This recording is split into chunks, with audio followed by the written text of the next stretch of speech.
dando continuidade aos números racionais. Vale lembrar, gente, que nos números racionais nós temos também os números que são dízimas periódicas, ou seja, são aqueles números, como exemplo esse, ó, 0,42222, certo? Ele é uma dízima periódica, porque existe um número ali que se repete. Esse número que se repete é chamado de período, certo? E quando nós temos dízimas periódicas, nós podemos transformar essas dízimas periódicas na forma de fração.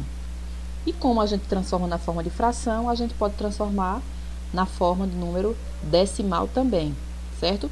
Então, os números que fazem parte dos números racionais são os números positivos, os números negativos, os números na forma de fração, os números decimais e as dízimas periódicas, certo? Onde, quando eu digo que esse número x, que faz parte do conjunto dos números racionais, é igual a A sobre B, eu tenho que confirmar e afirmar que B precisa ser diferente de zero, certo? A pertence aos inteiros e B diferente de zero, certo? A reta numérica nós já vimos. Agora é o conjunto dos números irracionais. Vocês já viram esse símbolozinho aí? Número π, né? Chamamos de número π. Não fiquem tristes, é bem tranquilo.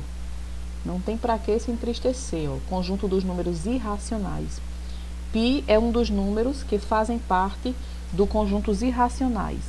Quem são os conjuntos dos números irracionais, né?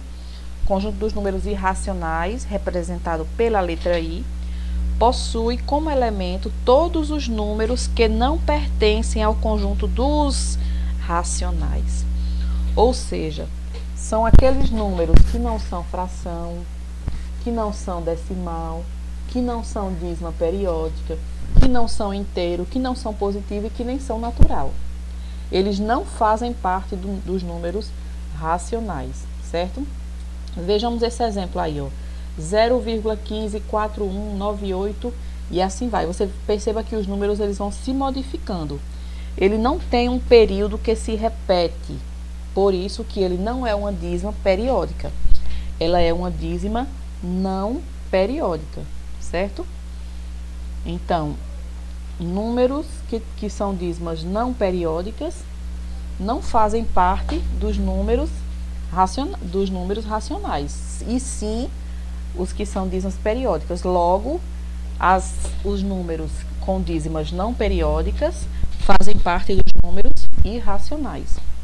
O outro exemplo é raiz de 2. Raiz de 2, se você for olhar o resultado de raiz de 2, é 1,414213, aí vai modificando os números também, ou seja, o resultado de raiz de 2 dá uma dízima não periódica também. Por isso que raiz de 2 não é um número, por isso que raiz de 2 é um número irracional. Π é 3,14 e vai modificando, 3,14, depois vai modificando, 5, 6, 4, vai modificando os números, certo? Seguinte, por isso o número π também é considerado um número irracional. Vamos olhar a raiz de 3, 1,73205. Vai modificando a raiz de 3. Então, a raiz de 3 é um número irracional, certo? Então, tranquilo. O número que não faz parte do conjunto dos racionais é considerado um número irracional, certo? Agora, a gente já entendeu, né? Sacamos tranquilo que todos aqueles números que não fazem parte dos racionais, ele vai ser irracional, certo? Mas quem vai ser o conjunto dos números reais, né? Bem tranquilo, ó, o conjunto dos números reais vai ser todos esses conjuntos que nós já vimos, né? Todos eles juntos, sendo que o conjunto dos números irracionais, eles estão fora dos racionais, mas está dentro do real. Percebam aí, ó, veja esse diagrama de Venn que está representado aí. O conjunto dos números naturais está em rosinha. O conjunto dos números inteiros está em amarelo.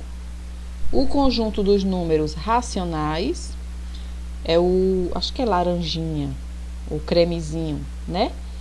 Então, os números que não fazem parte dos racionais são os irracionais. Veja que o irracional está fora aí, né? Está fora do racional. Ele está em verde, representado pela letra I. Mas ele está dentro do número do conjunto dos números reais, que é esse todo azul, ó, que engloba todos os conjuntos que nós já estudamos, só que o conjunto dos números irracionais está representado separado dos racionais, certo? Tranquilo até aqui? Vou encerrar esse vídeo para a gente começar a praticar.